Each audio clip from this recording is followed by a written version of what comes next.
हंसी है किसे कदर रोजा मेरे सरकार अम्मा बाद फ़अऊज़ु बिल्लाहि मिनश शैतानिर रजीम बिस्मिल्लाहिर रहमानिर रहीम क़ाल अल्लाहु तबारक व तआला फ़िल क़ुरानिल अज़ीम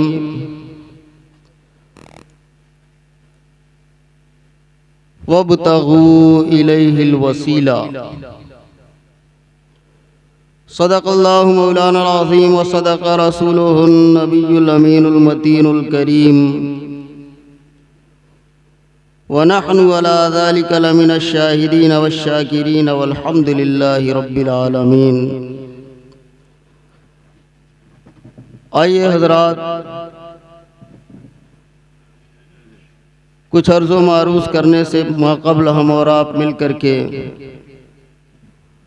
अपने आका मौला हुज़ूर नबी अकरम नूर मुजस्सम सय्यद आलम हुज़ूर मोतियुल अता व सुरूर दाफ़िउल बला व शुरूर अल्लाह के महबूब वाक़िफ़े कुल्ले ग़ुयूब सल्लल्लाहु मौला तआला अलैहि वसल्लम की बारगाह बेकस पनाह में गुंबद खजरा की जानिब लो लगा करके दुरूद व सलाम का हसीन गुलदस्ता पेश करें और पढ़ें अल्लाहुम्मा सल्लि अला सय्यदिना व शफ़ीअना व हबीबना व मौलाना मुहम्मद मुबारक वसल्लम सलातम व सलामन अलैका या रसूलल्लाह सल्लल्लाहु तआला अलैहि वसल्लम।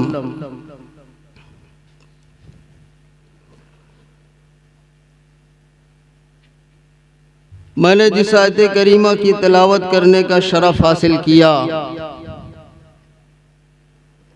उसका तर्जमा ये है, परवरदिगार कुरान अज़ीम में फरमाता है कि वब्तगू इलैहिल वसीला, यानी ऐ लोगो अपने रब की जानिब वसीला तलाश करो।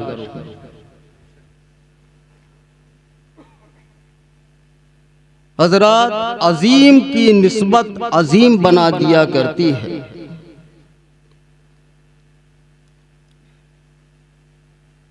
मिसाल के तौर पर आप देखिए कि एक प्लास्टिक का गिलास है, ना तो वो लायक़े मोहब्बत है और ना ही लायक़े नफरत है। वो एक इस्तेमाल की चीज है, आदमी उसे इस्तेमाल करता है और फिर कूड़े में फेंक दिया करता है। तो एक इस्तेमाल की चीज है, न लायक़े मोहब्बत है और ना ही लायक़े नफरत। लेकिन अगर उसी गिलास में कोई शराब उंडेल दे तो अब हर शरीफ आदमी उस गिलास को हाथ लगाना भी गवारा नहीं करेगा। क्यों? इसलिए कि उसका जो मजरूफ है, उसके अंदर जो चीज उंडेली गई है वो लायक़े नफरत है। हर शरीफ आदमी शराब से नफरत किया करता है, तो जो चीज जिस चीज में वो शराब गई, जिसके अंदर वो उंडेली गई, आदमी उससे भी नफरत करने लग जाया करता है। लेकिन अगर उसी गिलास में आबे ज़मज़म उडेल दिया जाए तो अब हर शरीफ आदमी की ये तमन्ना होगी कि काश वो गिलास मुझे मिल जाए। क्यों? इसलिए कि उसमें एक अजीम चीज आ गई, आबे ज़मज़म का पानी आ गया। इसलिए अब हर शरीफ आदमी की ये तमन्ना है कि काश वो गिलास मुझे मिल जाए। इसी तरह से आप देखो कि सारी रूए जमीन का खालिक कौन है। आप मुझे बताओ कि सारी रूए जमीन को पैदा करने वाला कौन है? तो आप यही कहोगे कि अल्लाह तबारक व तआला। लेकिन उसी जमीन का एक टुकड़ा है जिसकी परवरदिगार कसम फरमाता है, जिसकी कसम खाता है कि ला उक़सिमु बिहाज़ल बलद व अंत हिल्लुम बिहाज़ल बलद। ऐ महबूब मुझे खाके मक्का की कसम, ऐ महबूब मुझे उन गलियों की कसम जिनमें तू खरामे नाज फरमाता है, उनका खरामे नाज भी है मैं कदा बदस्त, जिस समत चल दिए हैं उधर बेखुदी हुई है।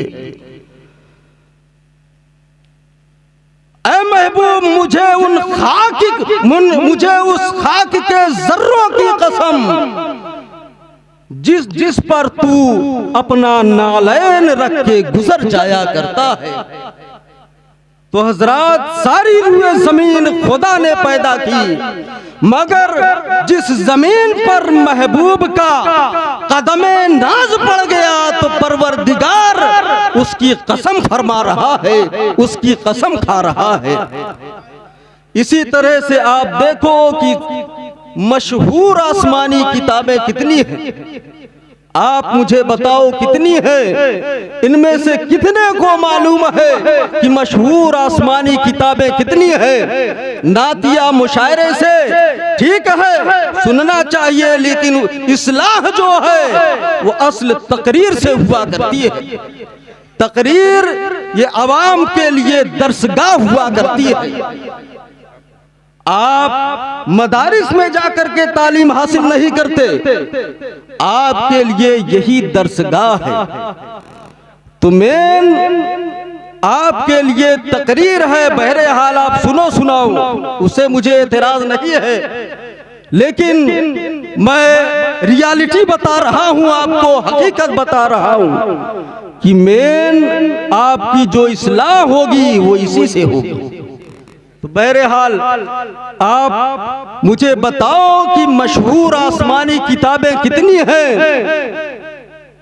तो आप जो नूरानी तालीम वगैरह पढ़े हैं उनको मालूम होगा, उसमें लिखा है कि मशहूर आसमानी किताबें 4 हैं। वैसे तो छोटे छोटे सहीफे बहुत नाजिल हुए, लेकिन मशहूर आसमानी किताबें 4 हैं। और अगर आपसे ये पूछा जाए कि बताओ उन 4 किताबों में सबसे अफजल किताब कौन सी है, तो आप यही जवाब देंगे। किसी भी आलिम से मालूम करो तो आपको यही बताएगा कि 4 किताबों में सबसे अफजल कुरान है। क्या आपने कभी गौर किया है कि आखिर 4 किताबों में कुरान अफजल कैसे हो गया? तौरेत भी खुदा का कलाम, इंजील भी खुदा का कलाम, ज़बूर भी खुदा का कलाम और कुरान मजीद भी खुदा का कलाम। और खुदा के सिफात में, खुदा के कलाम में उतार चढ़ाव नहीं हुआ करता। तो जब तौरेत भी खुदा का कलाम, इंजील भी खुदा का कलाम, ज़बूर भी खुदा का कलाम और कुरान भी खुदा का कलाम, तो बताओ खुदा का कलाम खुदा के कलाम से अफजल कैसे हो गया? तो अक्ल जवाब देती है कि अगर कुरान की अफजलियत को समझना चाहते हो तो किताबें देने वाले को ना देख, बल्कि किताबें लेने वाले को देख। जब तू गौर करेगा, जब तू ये देखेगा कि कौन सी किताब किस पर नाजिल हुई, तो तुमको मालूम हो जाएगा कि आखिर कुरान सारी किताबों में अफजल कैसे हो गया। खुदा ने इमामुल अंबिया को, हमारे सरकार को, सारे अंबिया में सबसे बड़ा मर्तबा अता फरमाया। तो जो सबसे बड़े नबी पर, नबियों के इमाम पर जो किताब नाजिल हुई, उसको भी खुदा ने तमाम किताबों से अफजल बना दिया। तो ये निस्बत का कमाल है। निस्बत से अशिया बुलंद हो जाया करती हैं, अजीम की निस्बत अजीम बना दिया करती है। आप यूं ही देखो कि हर घर में औरतें हैं, लेकिन नबी की औरतें जो हैं खुदा उनके बारे में फरमाता है कि या निसा अन्नबी जी लस्तुन्न का अहदिम मिनन निसा, यानी ऐ नबी की बीवियों तुम दुनिया की दूसरी बीवियों की तरह से नहीं हो। आखिर ये क्यों, ये कैसे हो गया? क्या जो नबी की अज़वाज थी, नबी की बीवियां थीं, क्या उनके घर में और औरतें नहीं थीं? और औरतें भी थीं, लेकिन क्या खुदा ने उनके बारे में भी फरमाया कि उनके जैसा भी कोई औरत नहीं? नहीं नहीं, बल्कि जो नबी के अक़्द में आ गई, जिनका नबी से निकाह हो गया, खुदा उनके बारे में फरमा रहा है। क्यों? वो इसलिए कि बेमिसल की निस्बत ने उन्हें भी बेमिसाल बना दिया। मेरे पैगंबर जो है खुदा ने उनको बेमिसाल बनाया है, तो जिनको उनसे निस्बत हो गई, जो उनकी बीवियां बन गई, खुदा ने उनको भी उनके सदक़े से बेमिसाल बना दिया। तो ये निस्बत का खेल है, निस्बत का कमाल है। हजरात, यूं ही बहुत सारे औलिया किराम हैं।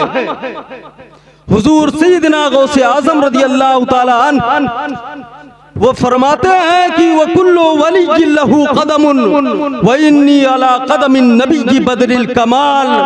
हर वली किसी ना किसी नबी के नक्शे कदम पर जरूर हुआ करता है, लेकिन मैं उस नबी के नक्शे कदम पर हूँ जो आसमाने कामिल के माहे कामिल हैं।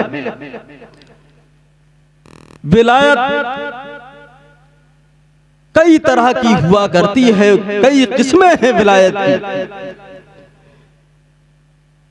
मसलन एक है विलायत ईसवी और एक है विलायत मूसवी, एक है विलायत सुलेमानी और एक है विलायत मोहम्मदी। तो जिसको विलायत ईसवी मिली, तो चूंकि हजरत ईसा अलैहिस्सलाम ने तजर्रुद की जिंदगी इख्तियार की, वो हमेशा मुजर्रद रहे सारी जिंदगी, उन्होंने शादी नहीं की,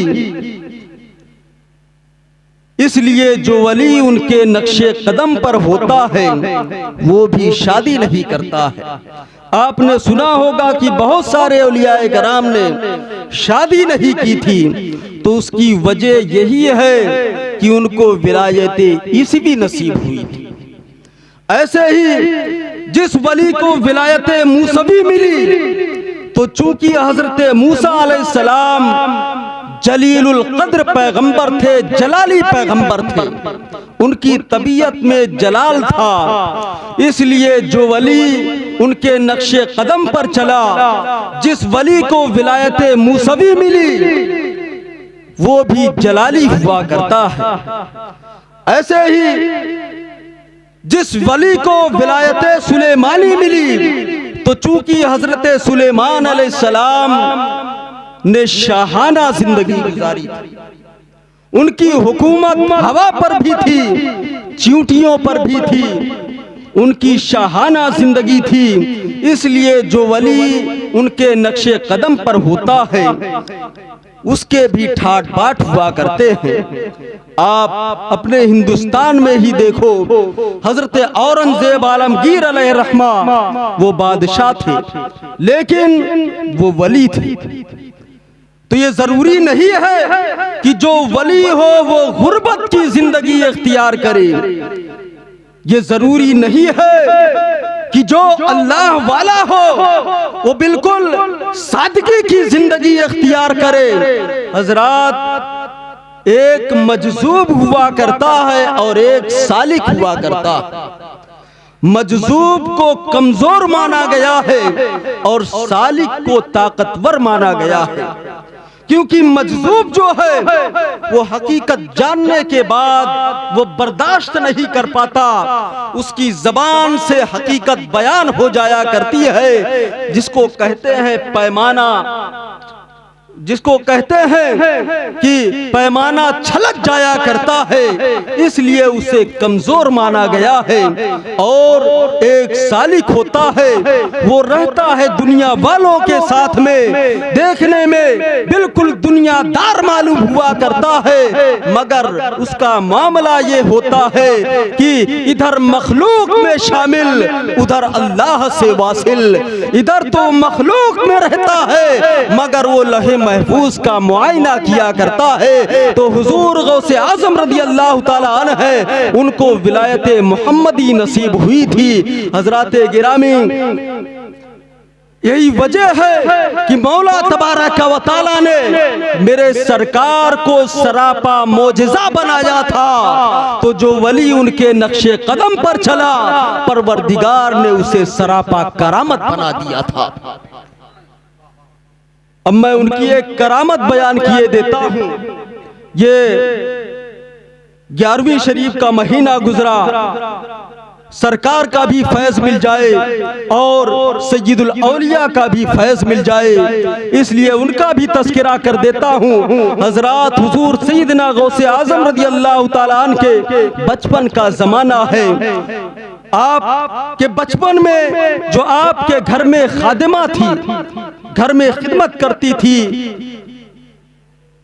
वो आपसे भी मोहब्बत करती थी, आपको भी उठा करके खिलाया करती थी। जब आप जवान होते हैं तो खादिमा एक दिन आपके घर में आती है और बचपन की बातें छिड़ जाती है। उस खादिमा ने कहा कि बेटा गौसे आजम, ये बताओ, मेरे जहन में बचपन का एक सवाल खटक रहा है जो मैं उस वक्त तुमसे ना पूछ सकी थी। मुझे फुर्सत नहीं मिली, मुझे मौका नहीं मिला कि मैं तुमसे वो सवाल पूछूं। बेटा इजाजत हो तो बताओ, मैं तुमसे वो सवाल आज पूछ लूं। हुजूर सैयदना अब्दुल कादिर है, फरमाते हैं कि अम्मा पूछ, क्या पूछना चाहती है? वो बूढ़ी ज़ईफा है, बूढ़ी खादिमा है। अर्ज करती है, अब्दुल कादिर बेटा, जब तुम बचपन में जब तुम छोटे से थे बेटा, एक दिन तुम बच्चों के साथ आंख मिचौली खेल रहे थे। आंख मिचौली, छुपा छुपी, जिसको शायद आइस पाइस बोला जाता है,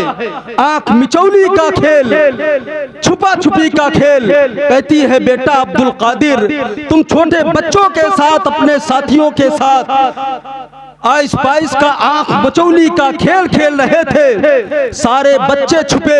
बेटा अब्दुल कादिर, कोई भी बच्चा तुमसे बच ना सका, जो भी छुपा तुम उसके सर पर जा करके पहुंच जाया करते थे।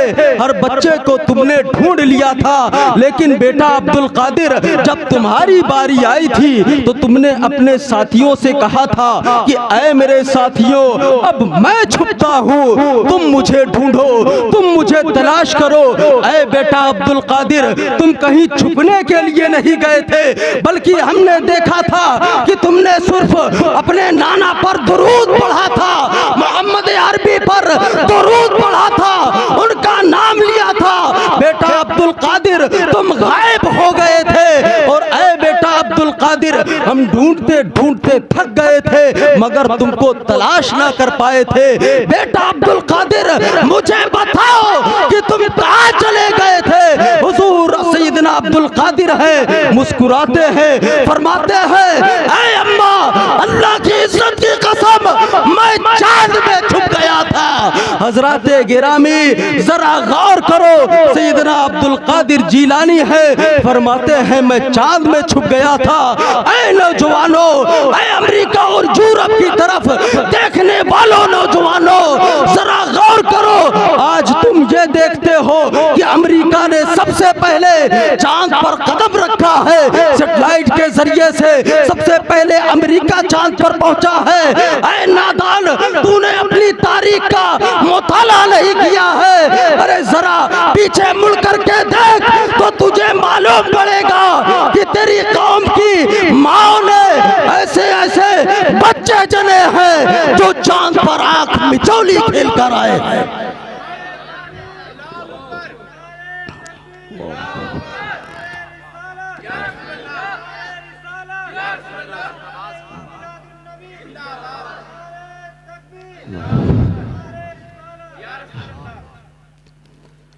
तो हजरात गिरामी, अजीम की निस्बत अजीम बना दिया करती है। आप देखिए, बकरी को किसने पैदा किया? तो आप यही जवाब देंगे कि खुदा ने पैदा किया। कुत्ते और शेर को किसने पैदा किया?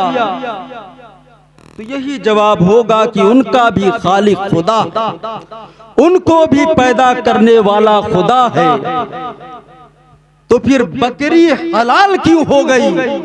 जब सबका खालिक खुदा है तो बकरी हलाल क्यों हुई और कुत्ता और शेर हराम कैसे हो गया? तो सूफिया कराम इसका जवाब ये देते हैं कि जिसे निगाहे यार ने पसंद कर लिया वो हलाल हो गई, और जिसे निगाहे महबूब ने रद्द कर दिया वो हराम हो गई। आप देखिए ना कि अबू लहब और अबू जहल ये कौन है? हुजूर के सगे चचा, मगर मामला क्या है कि वो जहन्नम में जलेंगे। क्यों? उसकी वजह यही है कि जिसे निगाहे यार ने रद्द कर दिया तो फिर वो चाहे मक्के का सरदार ही क्यों ना हो, जिसे निगाहे यार ने रद्द कर दिया फिर वो चाहे अंगारे की तरह गोरा चट्टा ही क्यों ना हो, फिर वो चाहे हुजूर का सगा चचा ही क्यों ना हो, वो जहन्नम का ईंधन बन जाया करता है।